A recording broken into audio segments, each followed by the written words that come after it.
The first emanation, the first utterance, the font of energy through which Ian Soph emanates into the universe. The crown sits above the head and embodies that which is beyond our comprehension. One must envision Keter not as an object that can be perceived, but as the light that is cast upon it. Keter's light is beyond knowability, a timeless expanse of pure consciousness. Only through respect for our own limitations do we begin to see the shadow of its nature. As the highest point on the tree of life, all continuums cascade downward from it. Keter stands in contrast to Malkuth, who rests at the very bottom of the tree. The span that lies between them measures the complete distance from the most spiritual to the most physical aspect of our existence. Journeying downward from this point, all other emanations become increasingly close to our present experience. So we have at the bottom of the deck, we have the Six of Pentacles. So obviously giving, receiving, reciprocity, but also generosity. Because he knows that he's giving. The receipt is not coming from them. What he's receiving is not coming from them. He's giving because he knows that they need it or they want it or they'll be able to have fun. It's like giving kids money to go to the candy store, right? It's pleasurable to be able to give someone an experience. So in this deck, this is reciprocity. This is giving and receiving. This is equality in giving and receiving. However, there is a higher level aspect to this card that talks about not what we get, but the pleasure that we get because we give.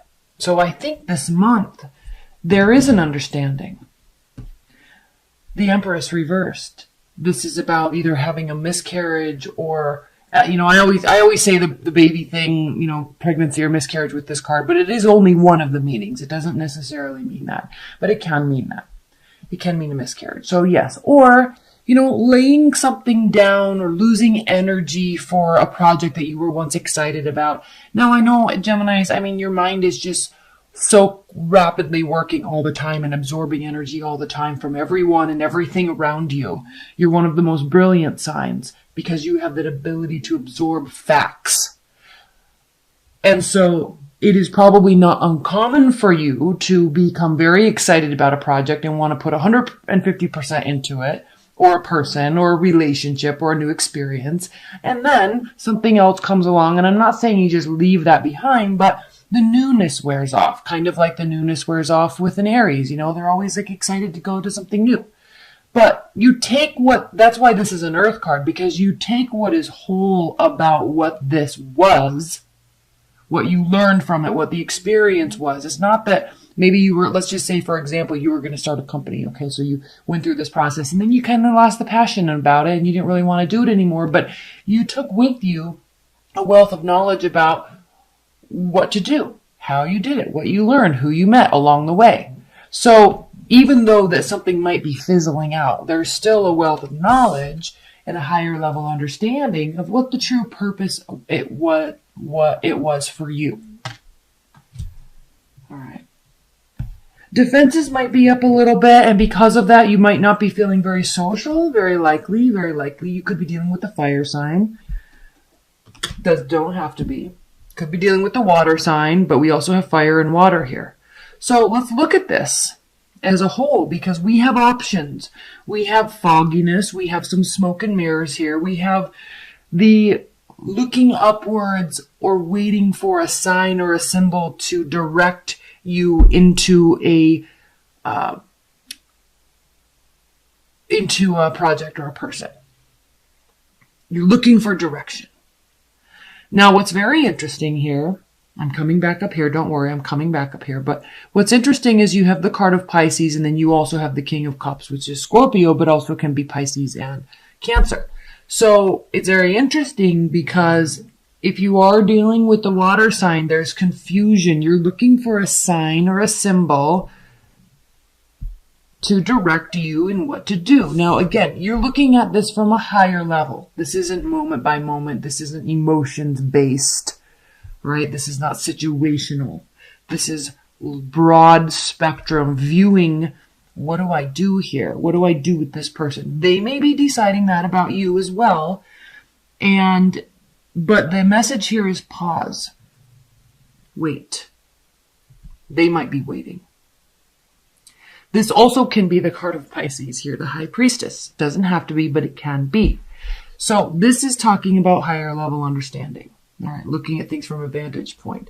And just because you understand something, just because you see the details, you don't necessarily have to share those. That's why this card can be talking about secrets and keeping things within. Like she knows, but she's keeping it to herself. Now, what's fascinating is we have the Queen of Wands here, and then we have the Eight of Wands. So there's a lot of communication, swift, motivated, or goal-oriented communication. All right. This could be you taking on this energy. This could be someone else in your realm taking on this energy, but this has to do with, she is very decisive. The Queen of Wands is very decisive. The Eight of Wands is swift movement, swift communication, short distance travel, making plans, talking about plans. So it could be talking about, what you're doing over the holidays, but this is more action oriented. And it's coming from a place, Geminis, that is something that feels very familiar to you. Whether you know it or not, there's a familiarity to you in this month in terms of why you're doing something. Why you're making that decision, why you're waiting. Okay. And there's a dichotomy here. Action, pause. Okay. Action, direction, movement, feelings, understanding. So I don't know if this is you or them or the whole situation combined that flip-flops a little bit. Interesting month, Geminis. We have the Star, we have Temperance, and we have Strength. So major call to action for you because it starts with a major arcana and it ends with 3 major arcanas. So major call to action to you to maintain your composure and your confidence and your willingness to see or accept or hear the other side. All of the sides. And like the parallax gap, you understand that there are many sides to every story. And it is almost impossible to always get the whole unless you can see it and put together all the different components of the puzzle or of the story. So, maintaining composure. There is a call to action for you to definitely maintain composure this month. Let's pull some clarifiers. These are beautiful major arcana cards. Faith and hope, healing, maintaining your temperament, and and maintaining your confidence.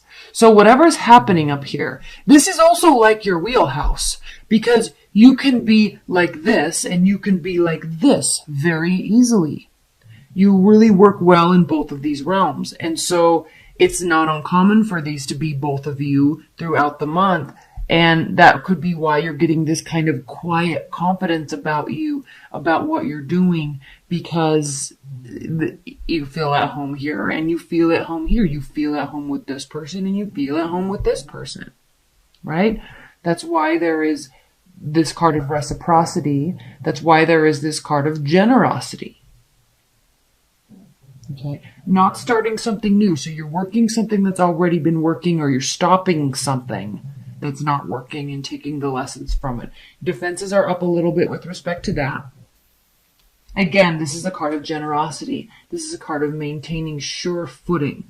So you either need this, okay, and until you get it, your defenses are up. Until you get it, you're not putting more effort in. This possibly, Geminis, can be you need somebody else to do something before you will give more of yourself or of your time or your energy or your money, resources.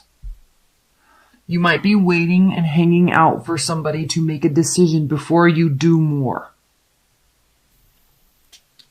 This has to do with where effort is being put into oneself. And there's again, remember when I said you don't have to do anymore? It's like it's up to the other person. I think there is a general consensus in this reading, Geminis, that it is. You can take a liberty this month and wait. You don't need to run off and be single. You don't need to try to save more money. I mean, obviously you can if you want to, but this is not about you and your independence. This is about you're already ready, or you're realizing what areas you do need to work on before you can be ready. This can go both ways. But this does have to do with a pause because it's somebody else's turn. Something needs to be said, something needs to be done, or something needs to be shown to you before you will give anymore. Okay? You have it already, but it's locked up. Okay? You can be generous when the time is right. That's why your defenses are up. Let's pull some outcome messages. Please clarify, or what are the outcome, advice, and guidance messages for Geminis this month? Outcome, advice, and okay, let's just do them. There's a lot here, so just bear with me. We've got the Tower, Two of Swords. Okay. Outcome, advice, and guidance. You're pausing, remember. Okay? You don't have to feel any regret about anything.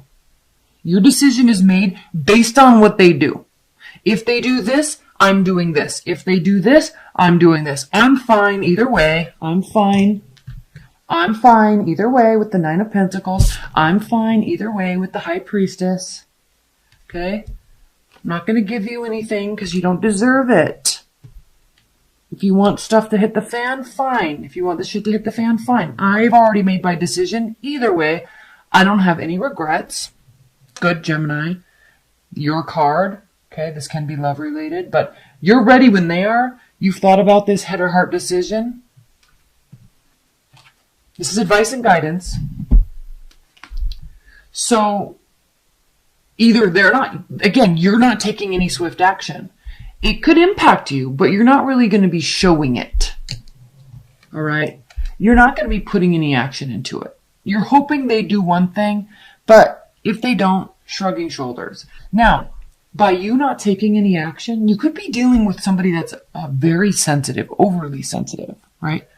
And we love our water signs, yes, but when they take offense to something, it can get a bit ridiculous, no?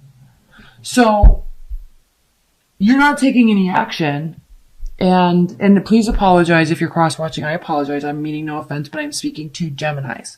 So, they could get really caught up in their head. Okay, so can you, but I don't think this is not your energy to stay here. Okay, you're not about this life.